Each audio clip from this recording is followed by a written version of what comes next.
and never have their debt discharged. Well, the point I wanted to make is laws are man-made.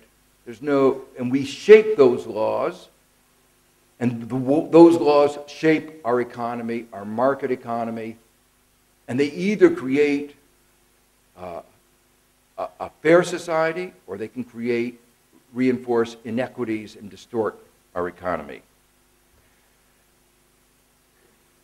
That brings me to the second important issue I wanted to raise here, and that is issues of efficiency and issues of distribution are interlinked. Even if you didn't care about social justice, societies where there's greater inequality are likely not to function well.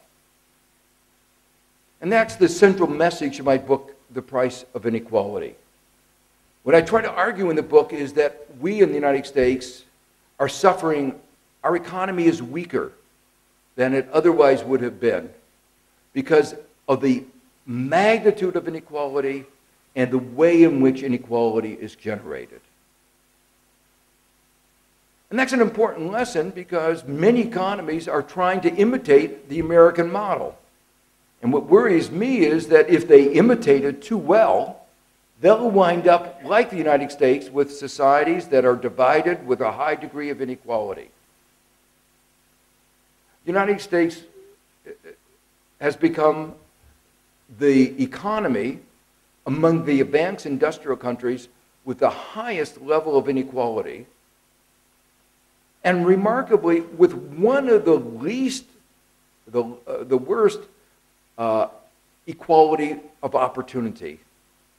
And this is surprising for many people because they think of America as the land of opportunity.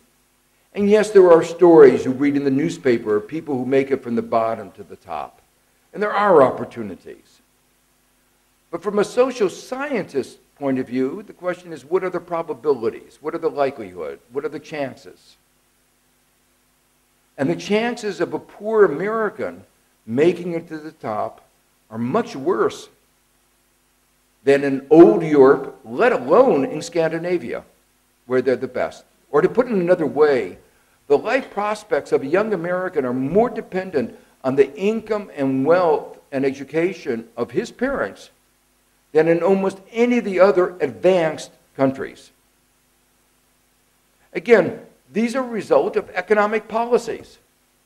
It's not inevitable.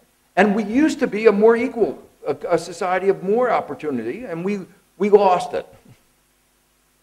So the lesson of all this is that economic policies, including the legal framework, can make a great deal of difference. In recent years, there has been an emphasis on governments undertaking business or market-friendly policies. I would put the matter slightly differently. Governments need to undertake policies which are people-friendly. That entails promoting growth. Growth is important for jobs and to obtain the resources necessary for reducing poverty. Markets, including businesses, can be one of the most important instruments for promoting growth, as I said before. But growth has to be the right kind of growth. It can't be based on crony capitalism and rank-seeking, on the kind of growth that benefits a few at the expense of the many. One of the fallacies that I talk about in my book a great deal is this idea of trickle-down economics. You know, you benefit those at the top and everybody benefits. I wish it were true in some ways, because the top in the United States has done fantastically well. And if it were true, the rest of America would also be doing well. But it's not. Just to give you a couple of statistics to give you a flavor of what's been happening, the top has been doing reasonably well in the United States. But most Americans, the median income, half above, half below, median income in the United States is lower than it was a decade and a half ago. And the median income of a full-time male worker is lower than it was in 1968, more than 4 decades ago. And that's a remarkable length of stagnation.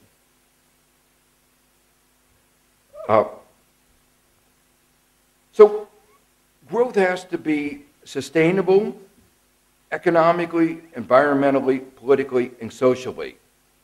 And the important thing to realize, and what I've said is so often, markets won't do this on their own. Governments have to play a role. But governments are often captured by special interest groups or by particular groups within society.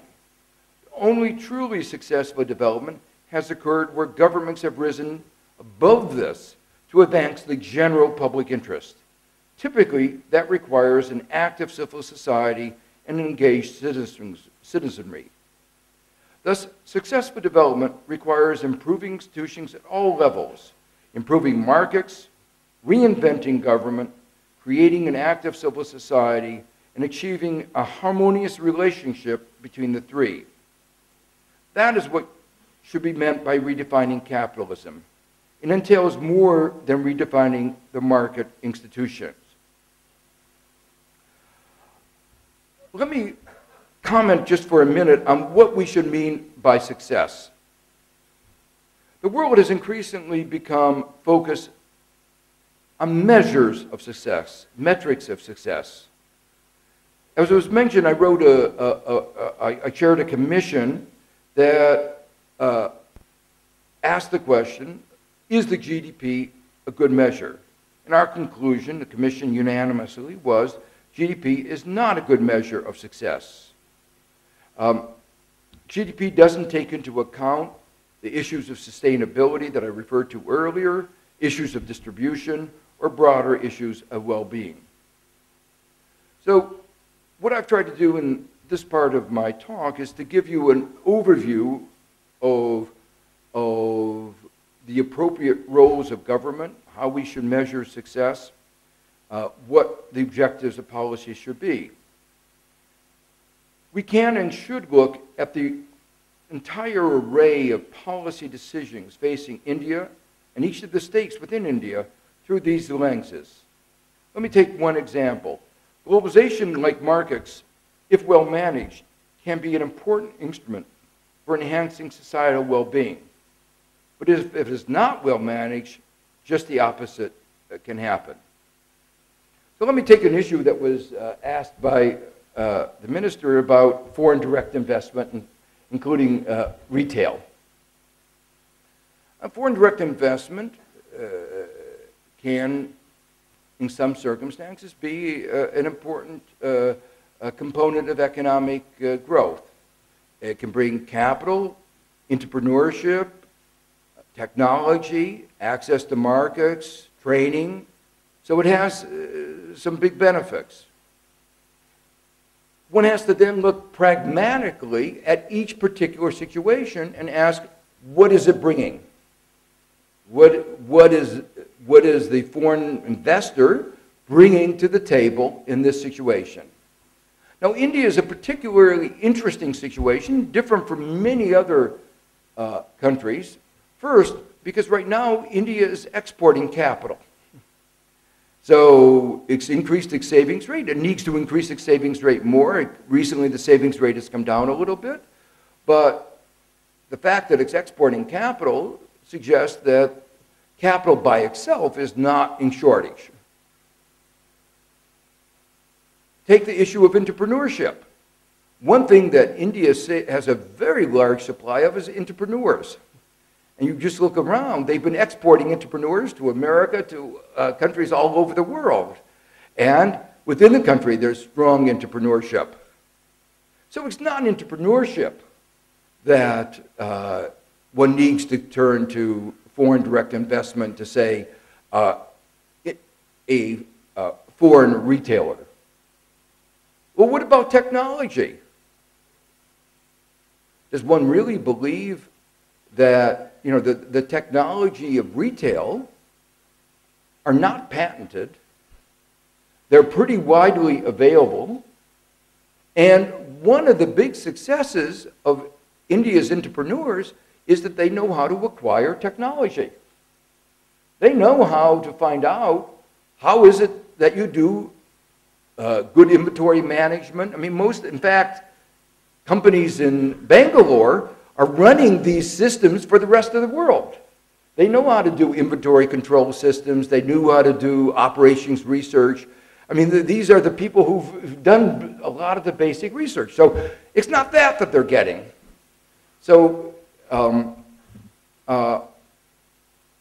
in some areas, access to markets can be important.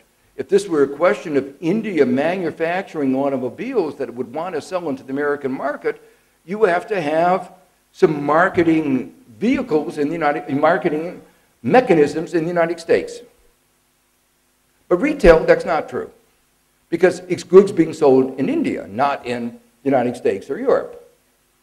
So it's not access to market. You're giving access to your markets to the foreign investor. So what is it that they're bringing? Well, I somewhat jokingly said, with one of the retailers that has been widely discussed,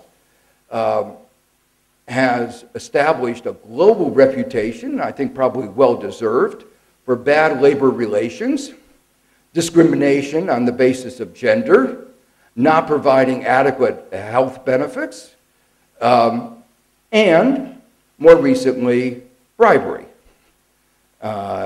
particularly in the context of Mexico. And so I said, well, maybe you want to learn about how to do bribery better. But actually, my impression is that India actually has a lot of competence in that area as well. So it wasn't clear to me what it was that you were hoping to get, what India was hoping to get out of this particular foreign episode of foreign direct investment. And I give that as an illustration of how one ought to do a pragmatic analysis of each particular case. And there will be some cases where foreign direct investment is very valuable. And I want to emphasize that. I'm not against foreign direct investment, but it really depends on the industry, the context. Now, in this particular case, discussion in India, the argument has been that better retailing will improve the supply chain, and that will lead to higher incomes to Indian producers. That's an interesting hypothesis. There are other hypotheses that one could imagine.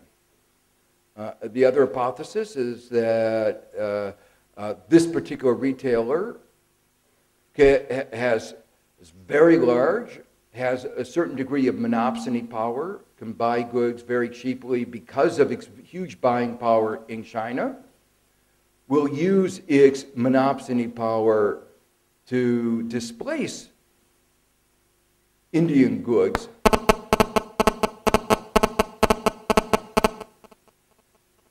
with, I guess that was an agreement, displace Indian goods with goods from China in unfair competition because of the monopsony power, will use its market power to drive down wages. So those are different hypotheses, and a priori, one can't really be sure of what will happen. And when you hear assertion saying one or the other, the problem is that they are often made with excessive confidence because the evidence isn't there. But I have looked at the evidence in other countries. And there have been a number of, you might call, experiments. This is not the first country in which this particular company has entered. And so you can ask, in these other countries, what has happened? Has income of producers in those countries gone up? Have they entered into the global supply chain? Or have they suffered?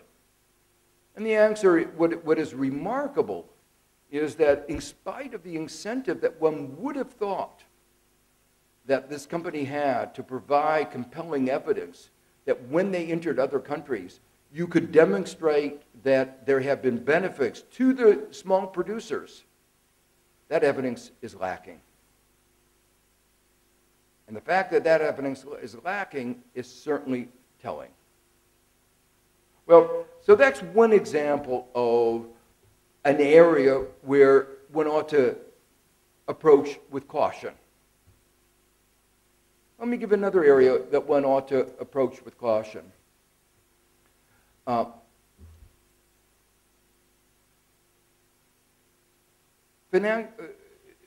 Financial sector liberalization, capital market liberalization, has been a subject of controversy in India, around the world for decades. The crisis has really changed the global debate in a very interesting way. When I was at the World Bank as chief economist at the end of the 90s, I looked at the East Asia crisis, and my analysis of the East Asia crisis was that that crisis was largely due to capital market liberalization. That capital rushed in, and then when they changed their mind, rushed out and created havoc. Didn't create growth, but created instability. My own theoretical work had shown that that was actually something to be expected, not a surprise. Empirical evidence has also bolstered that view. But at that time, the IMF was very resistant. At the time, they believed very strongly in the model that markets work perfectly. And the rhetoric got very heated, as sometimes the rhetoric does, and words like snake oil were thrown around. It was to say the least, a contentious debate. Well, I have to, I don't want to say I told you so, but